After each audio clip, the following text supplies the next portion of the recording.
हमेशा से हम ये देखते आए हैं कि चीजें जो है वो नीचे की तरफ गिरती है, वो जमीन की तरफ गिरती है।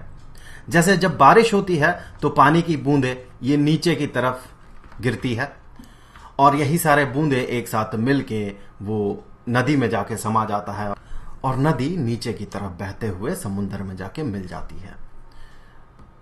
हम देखते हैं पानी ऊपर से नीचे गिरता है। उसी तरह से अगर मैं यहां से इस टहनी के इस पार्ट को अगर मैं काट देता हूं तो ये आम जो है ये नीचे गिर जाता है। ये ऊपर की तरफ नहीं जाता है बल्कि नीचे की तरफ ही हमेशा जाता है। हाँ, ऐसे भी कुछ एग्जाम्पल्स हैं जहां पर कि हम देखते हैं कि चीजें जो है वो ऊपर की तरफ जा रही होती है, जैसे कि धुआं, गैस बलून। लेकिन फंडामेंटल लेवल पे अगर आप देखें तो चीजें वही हो रही है जो कि पिछले केसेस में हो रहे थे।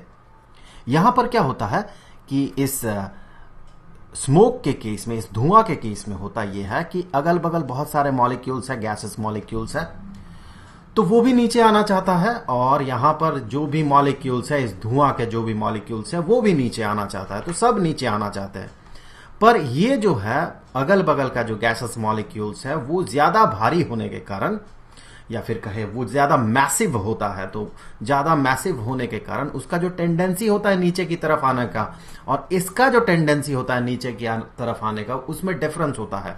तो ये जो है अगल बगल का जो हवा है या फिर कहे एयर मॉलिक्यूल्स हैं वो इसे सब्स्टिट्यूट कर देता है इस धुएं को, और ये जो धुआं है ये ऊपर की तरफ चढ़ने लगता है।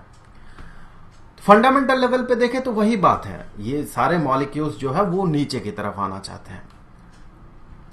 किसी के पास वो टेंडेंसी ज्यादा है, किसी के पास कम है, तो जिसके पास ज्यादा है उसने कम वाले को सब्स्टिट्यूट कर दिया, और यहां भी वही हो रहा है। इस केस में भी यहां अगल बगल का जो मॉलिक्यूल्स है वो सारे इस रीजन में जो भी स्पेस है उसे ऑक्यूपाई करना चाहता है, क्योंकि यहां जो मॉलिक्यूल्स है वो सारे मॉलिक्यूल्स रिलेटिवली कम मैसिव है।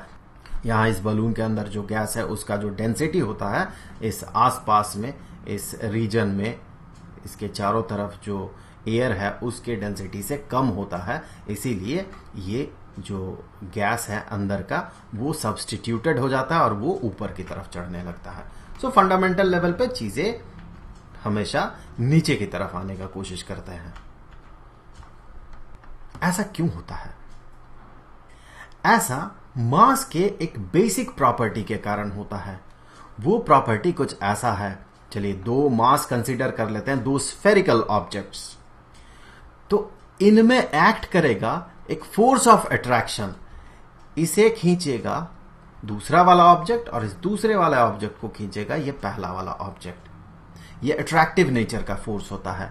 इस फोर्स को हम कहते हैं ग्रेविटेशनल फोर्स, जो कि सिर्फ और सिर्फ मास के कारण पैदा होता है। जब इस फोर्स को स्टडी किया गया तो ये पाया गया, मान ले कि यहां पर इस फोर्स का मैग्नीट्यूड है F, तो इसका भी मैग्नीट्यूड F ही होगा।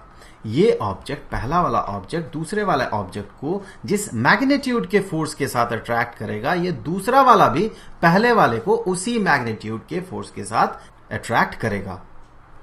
तो जब इस फोर्स को स्टडी किया गया तो ये पाया गया ये फोर्स ये बराबर होता है पहले ऑब्जेक्ट का जो मास है, चलिए उसे m1 मान लेते हैं, तो ये जो मास है ये m1 है। दूसरा ऑब्जेक्ट का जो मास है इसे m2 मान लेते हैं, तो ये जो फोर्स है ये बराबर है m1 into m2 divided by इन दोनों ऑब्जेक्ट्स के बीच का जो डिस्टेंस है उस डिस्टेंस का स्क्वायर। यहां पर और भी एक टर्म है, उस टर्म के बारे में बाद में बात कर रहे हैं। तो फिलहाल तो देखिए ये r, ये है डिस्टेंस दोनों के बीच का। तो कहां से कहां तक का डिस्टेंस? क्या यहां से लेके यहां तक का डिस्टेंस या फिर यहां से लेके यहां तक का डिस्टेंस? नहीं, स्फेरिकल ऑब्जेक्ट के केस में दोनों के जो सेंटर है उन सेंटर्स के बीच का डिस्टेंस, तो ये हो गया वो डिस्टेंस r।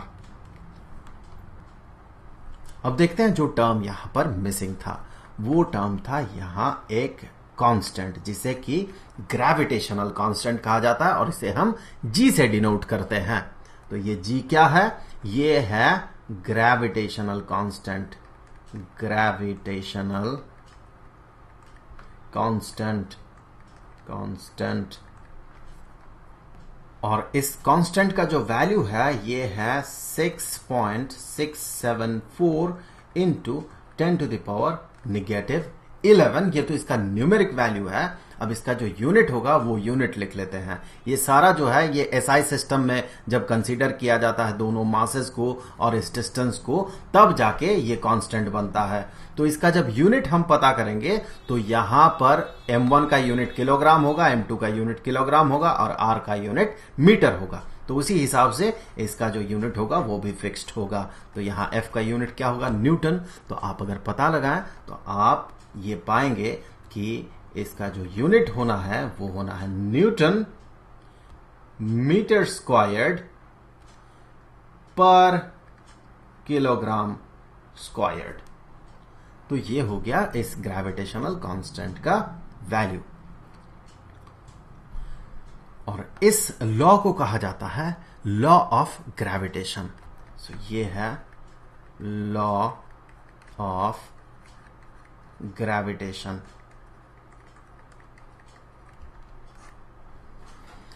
तो ये तो लॉ ऑफ ग्रेविटेशन है। ये बताता है कि जब दो ऑब्जेक्ट्स हैं, दो मासेस हैं, तो उन दोनों के बीच एक फोर्स एक्ट होगा। वो फोर्स अट्रैक्टिव नेचर का होगा और उसका जो मैग्नीट्यूड है वो कुछ इतना होगा। लेकिन शुरुआत में हमने जो बात किया है उसके साथ इसका रिलेशन क्या है? तो इसे समझने के लिए आप कंसीडर करें ये है अर्थ, धरती, और यहां पर कहीं मान ले कि मैं खड़ा हूं, तो यहां कहीं पर पैसिफिक ओशन के ऊपर कहीं आइलैंड में मैं खड़ा हूं। तो अब क्या है कि देखिए मेरे पास मास है और इस अर्थ के पास भी मास है। तो चूंकि दोनों के पास मास है तो हम दोनों के बीच एक्ट करेगा ग्रेविटेशनल फोर्स।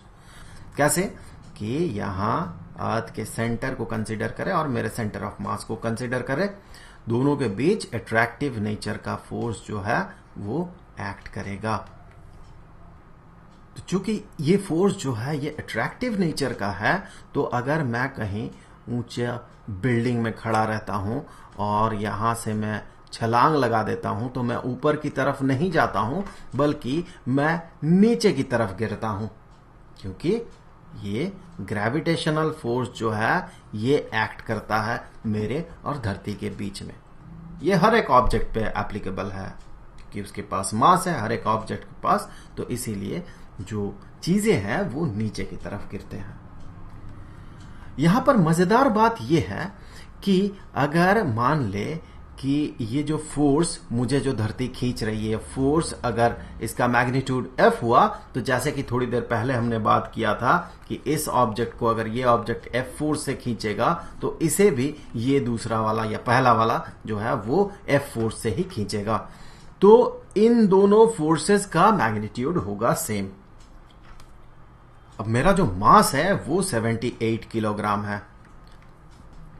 तो ये जो धरती है रफली मुझे जिस फोर्स से अट्रैक्ट करती है वो है, रफली हम कह सकते हैं वो है 780 न्यूटन। मैं मान रहा हूं एक्सीलरेशन ड्यू टू ग्रेविटी जो है वो 10 मीटर पर सेकेंड स्क्वायर्ड है। सो रफली मैं ये कह सकता हूं 780 न्यूटन फोर्स से मुझे धरती नीचे की तरफ खींच रही है। तो अगर दोनों फोर्सेस का मैग्नीट्यूड एग्जैक्टली सेम है तो अर्थ पे जो फोर्स एक्ट कर रहा है अभी वो भी तो 780 न्यूटन होगा। तो मैं भी तो धरती को 780 न्यूटन से खींच रहा हूं मेरे तरफ।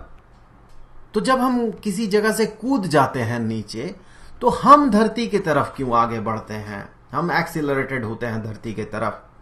धरती क्यों नहीं हमारे तरफ आती है? हम भी तो उसी फोर्स से उसे खींच रहे हैं, 780 न्यूटन एंड 780 न्यूटन।